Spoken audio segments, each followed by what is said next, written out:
The Lakers lost 117 to 114 the other night to the Detroit Pistons. This is definitely what you consider a bad loss because the Pistons are right now a lottery team, and the Lakers are still a team that hopes to at least make the playoffs.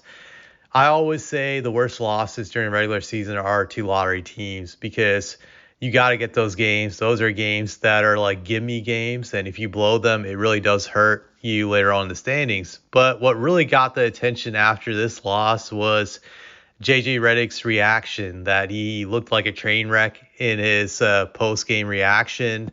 And it was pretty funny, but it made the headlines on social media that JJ Redick was losing his mind and he was just overreacting. And I just say I do find it funny after every loss this season, JJ Redick is just depressed. He's a complete wreck. He's acted like this is like a life and death situation. Granted, for coaches, I guess every loss is, but for me, when I see him, it's like very overblown. It's very comical. And it's like the same type of reaction every time where it'll just start going off, just like spazzing out, saying stuff like, well, we're just not playing as a team and just guys are not stepping up. And I don't know what was going to take. Just guys got to get it together. They really do got to get it together. Just we all have to just do something. Everyone has to.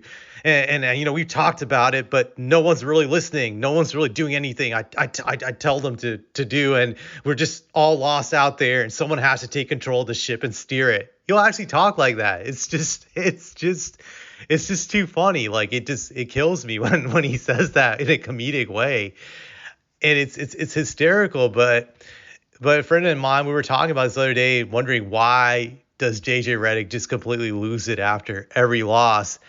And like whenever they win, he's like super high, but when they lose, he's just really, really low. My friend had an interesting theory about this, which is that it's kind of like when you're in school and there's a class that you really struggle with, that just like you're inconsistent in that class, that sometimes you'll get a great grade on your assignment or test. And then the next assignment you turn in, you'll get like an F or something. It'll just be a string of bad grades, and then you'll get a good grade.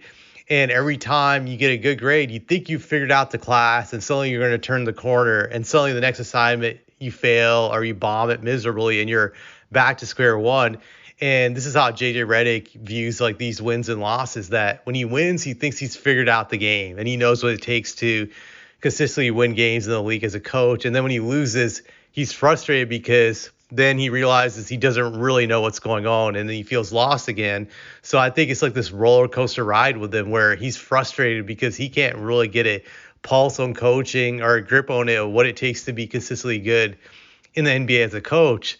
So I think that has to do with a large part of his frustration. But I also think this frustration goes back to when he was even in college. And I remember JJ Redick's college career really well because I'm from North Carolina. I'm a year older than JJ, so we were in college at the same time, and I just remember all the hype about him when he played at Duke. What was interesting back then is JJ Redick was a villain in college. He was hated throughout the state of North Carolina. He played for Duke, for which you don't know is that pretty much the whole entire state of North Carolina hates Duke. Just super majority. Granted, they have their diehard fans. I would say maybe 10-20% of the state loves Duke, and like 80% of the state loves UNC. I don't care about either schools. I didn't go to either school, so I don't give a shit about them. I was never into that stuff. But North Carolina is very passionate about that rivalry, and if you play for Duke, you will be hated by most of the state. It's just the reality.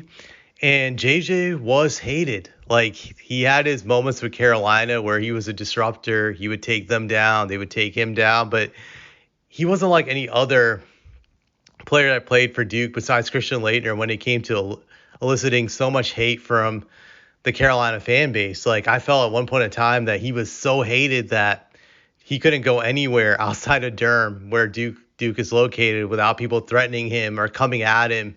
He was that hated, but he wasn't an innocent victim in this, I would say, because he played the role of the villain in the court. He liked taunting guys. He liked egging on opposing fans.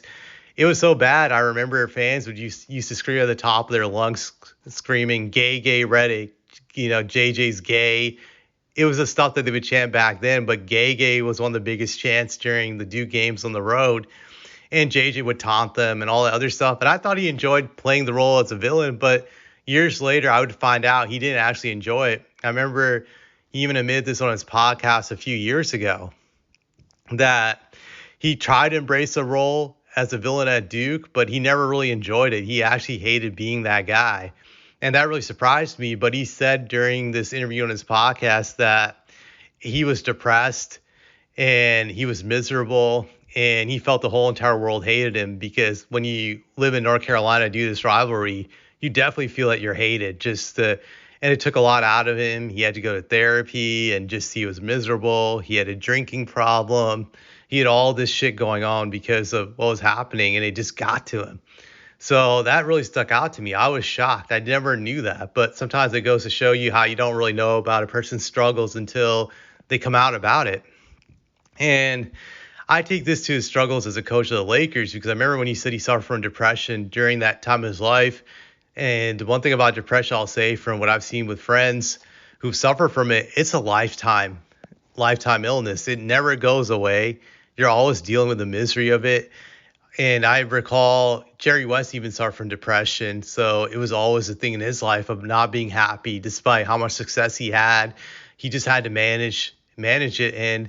And I would view that the same way as JJ, that's something he's always going to have to deal with. Doesn't mean he can't be successful in life. There are plenty of people with depression I've known who have been successful in their career. If anything, it motivates them even more to work harder because they're never satisfied.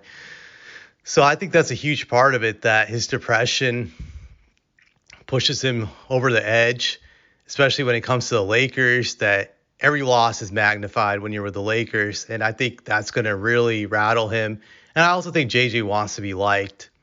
I think that was evident when he talked in the interview about not being liked by people in North Carolina, and how it really bothered him when he was at Duke. He was just miserable. And in Lakerland, you're not going to be liked unless you're winning. That's how it is. I know some people say it's unfair, but that's always the Lakers standard. And that's true with all these big markets. You have to win. If you're not winning, you're not going to get any love from the fans. And I do think it's fair because you're getting paid a lot to be there. So that's it comes with the territory. And if you can't accept it, then you shouldn't be taking that job. But I really do think he wants to be liked. And I think that's also evident when he sucks up to this current generation of players, when he insults Michael Jordan's generation, saying that those guys played against plumbers and today's players are superior, and he's always slurping them. That goes back to him just wanting to be liked so badly. And that goes back to his depression. So it goes hand in hand. And this is why I think during his time with the Lakers, he's going to be a very, very miserable person, because I don't see this team coming close to contention anytime during the time he's hired to be their coach. And if they decide to keep him in the next few years, as long as they have LeBron, it's just not happening. I just don't see it. So this guy is definitely going to be a train wreck for a long time to come.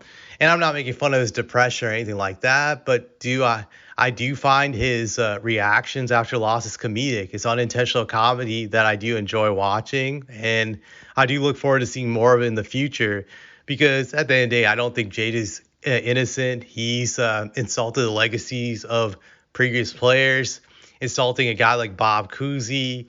To me, I just didn't think that was right. So he's not a victim. That's all I have to say about this. So that's about it.